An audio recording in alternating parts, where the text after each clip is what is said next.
This video will outline exactly what I do with my money, both how I save and invest my money, as well as showcase a real-world example of using money in accordance with my values by reviewing a first-class Delta One flight I took earlier this year. This isn't to convince you to buy extravagant things, but more so to outline the thought process I go through to determine whether a particular expense is worth it to me.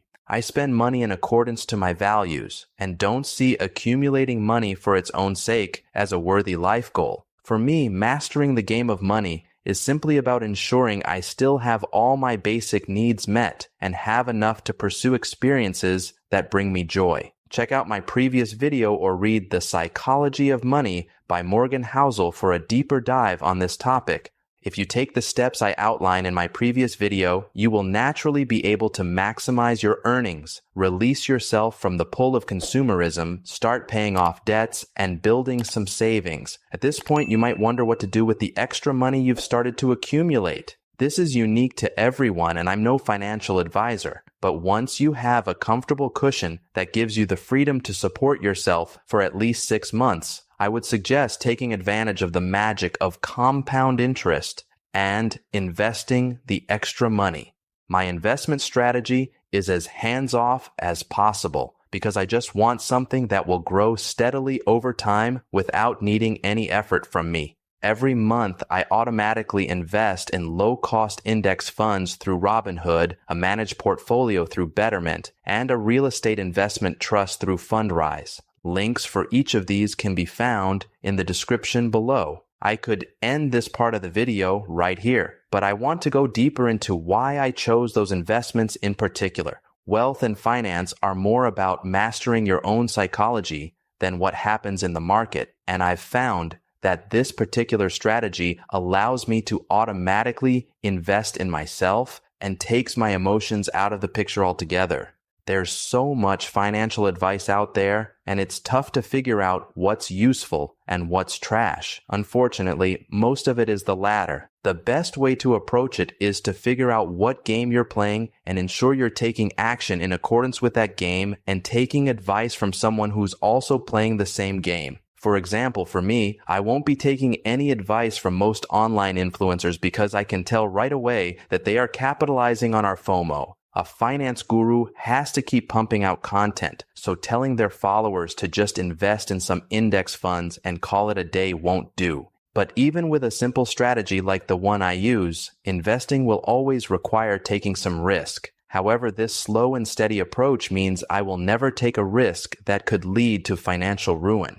When the economy crashes, the temptation to pull out your investments will be overwhelming. But if you planned accordingly and view volatility as part of the game, you can weather the storm. Automatically investing every month in a very diversified portfolio also ensures I account for a few cognitive biases that tend to shoot us in the foot with our finances. The first is confirmation bias, which is the tendency for us to seek out and value information that already confirms our own preconceptions and beliefs. If we like a certain company, we might invest based on that information alone instead of looking at the financials. Since stock prices depend on people's feelings about a particular stock, that means we can get caught up in the hype and invest in, for example, a potentially overvalued electric car company that hasn't stood the test of time. But if you buy a bundle of stocks, you will be more protected from this volatility. Second is recency bias, which says that recent events carry more weight in our minds and we mistake them for ongoing trends. Just because something is on the upswing doesn't mean it will continue to rise. You have to look at long-term trends. That's why I always invest the same amount every month, regardless of how the economy is doing.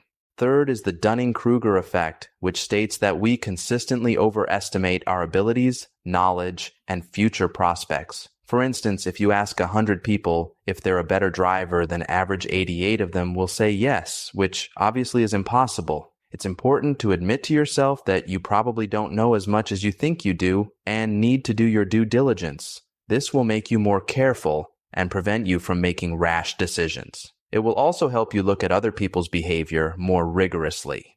And finally, the fourth is anchoring. This is the tendency to rely too heavily on one piece of information when making decisions. If we see some information that paints a stock in a good light, all the subsequent information we look at will be filtered through that lens. By keeping this in mind, we are able to look at the big picture more holistically. The strategy I've outlined accounts for all of these cognitive biases in myself and ensures my wealth grows steadily over time. Could you make more money by day trading or putting all your life savings in Dogecoin? Possibly, but that's not the game I'm playing. My goal is to maximize my free time so I can follow my bliss, and I use money to support that lifestyle. Which brings us to part 2 of the video. First, we'll talk about how I decided that a Delta One flight was worth the expense. I needed to take an overnight red-eye flight from Honolulu to New York, and the basic coach ticket alone was a little over $1,000. The flight length was 9 hours, 37 minutes, and the cost to upgrade to Delta One was $1,074. This is where the decision point came in.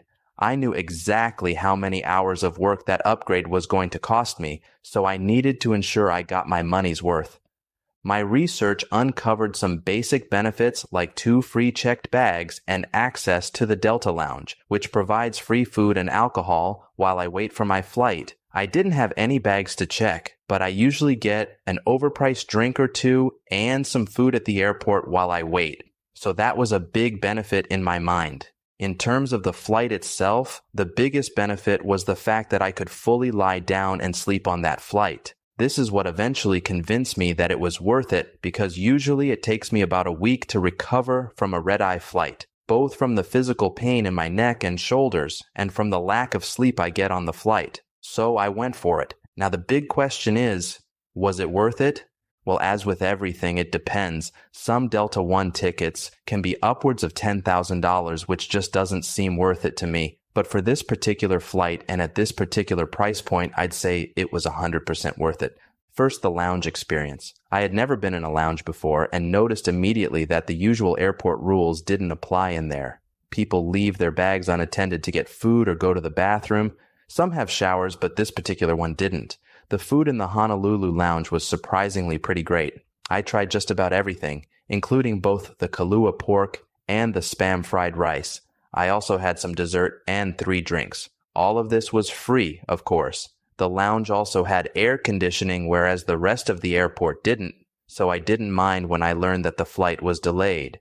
Then there was the actual flight itself, which far exceeded all my expectations. For starters, the seat is enormous. I felt like I was sitting on the couch at home. They give you a plush blanket, a fluffy pillow, slippers, a bottle of water, and a handmade goodie bag with a toothbrush, lip balm, eye mask, a pen, and earplugs. Before I even sat down, they offered me some sparkling wine, which I of course happily drank before takeoff. The seat takes up 2 rows, though they are diagonal, so maybe it's more like 1.5, but that meant I could in fact comfortably lie down completely. I didn't go to sleep right away, so I was able to get the dinner, which was also great. I never would have expected I'd get a 3-course meal on an airplane. They used real metal cutlery, my drinks were served in a glass, and the tastefully arranged and curated food was served on ceramic plates. The flight attendants came around often like I was at a restaurant. It didn't feel like the usual airline dining experience at all. After I had my fill, I slept for a few hours and woke up just in time for breakfast, which was also great. We landed, and I got off the flight, well rested and ready to take on the day. I don't have the luxury to always splurge on something like this, but this was very much aligned with my values and was worth the expense. We gladly pay $1,000 for the newest phone model, even when our current one works just fine. But by following my values and my inner guidance, I've learned that using my money for something like this is much more fulfilling and joyful for me than buying new stuff would be. As always, this is my unique experience, so it doesn't mean that something like this will be worth it for you. But if you're able to shed all the beliefs we unconsciously carry around money and get in touch with what wealth really means for you, then perhaps you will get to the point where spending some money on a once-in-a-lifetime self-care experience feels like a bargain. I personally very much enjoyed it and will be keeping a close eye on the cost to upgrade to first-class flights from now on, especially if it's Delta One. Thanks for watching. If you like this video, please like, share, and subscribe so you don't miss the next one. And make sure to check the description for more resources. Until next time, safe travels.